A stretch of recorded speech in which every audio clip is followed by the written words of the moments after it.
इकरा का राजनीति में आना किसी भी तरह से कोई आश्चर्य की बात नहीं थी, क्योंकि इकरा के दादा, पिता, माँ, भाई सब राजनीति में रह चुके हैं। इकरा का भाई नाहिद हसन अभी भी उत्तर प्रदेश विधानसभा में विधायक है। अगर हम इकरा के राजनीतिक जीवन की बात करें तो इकरा की राजनीति में एंट्री 2016 में ही हो जाती है, जब वो 22 साल की होती हैं और जिला पंचायत का चुनाव लड़ती हैं,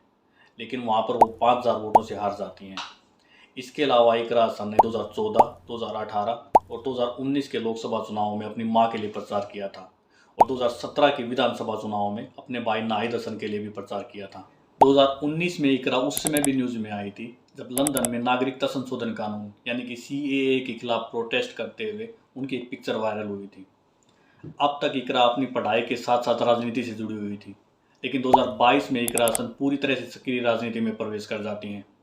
जब 2022 के उत्तर प्रदेश विधानसभा चुनाव से जस्ट पहले इकरा के भाई नाहिद हसन को गिरफ्तार कर लिया जाता है, तो इकरा हसन अपने भाई के चुनाव अभियान का नेतृत्व करती हैं और पूरे जी जान से वो अपने भाई के चुनाव प्रचार करती हैं। उस समय जब ये लगने लगा था कि नाहिद हसन का सपा की तरफ से टिकट कट सकता है या फिर उसका नामांकन पत्र रद्द हो सकता है, तो ऐसे में इकरा हसन ने एक इंडिपेंडेंट कैंडिडेट के तौर पर अपना नामांकन भरा। लेकिन जब नाहिद हसन का नामांकन पत्र स्वीकार हो जाता है तो इकरा अपना नामांकन वापस ले लेती हैं। यहाँ पर इकरा का चुनाव अभियान सफल होता है और नाहिद हसन की जीत होती है और अगले लगभग 1 साल तक, जब तक नाहिद जेल में रहता है, तब तक सारा काम इकरा ही संभालती हैं।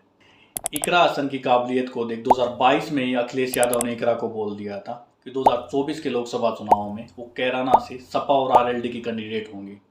बाद में आरएलडी के अलग हो जाने के बाद भी सपा की तरफ से इकरा को कैराना से टिकट दी जाती है, जहां एक तरफ बीजेपी के कैंडिडेट प्रदीप चौधरी के लिए मुख्यमंत्री योगी आदित्यनाथ से लेकर उप मुख्यमंत्री ब्रजेश पाठक और केशव प्रसाद मौर्य सहित आरएलडी के राष्ट्रीय अध्यक्ष जयंत चौधरी तक प्रचार कर रहे थे, वहीं दूसरी तरफ चुनावी मैदान में इकरा हसन अकेले ही डटी हुई थी।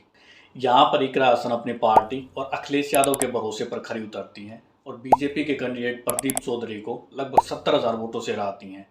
साथ ही इकरा प्रदीप चौधरी को हराकर अपनी मां और भाई की हार का बदला भी लेती हैं, क्योंकि इससे पहले प्रदीप चौधरी ने 2012 में गंगो विधानसभा चुनाव में इकरा के भाई नाहिद हसन को हराया था और 2019 के लोकसभा चुनाव में कैराना से इकरा की मां तबस्सुम हसन को हराया था।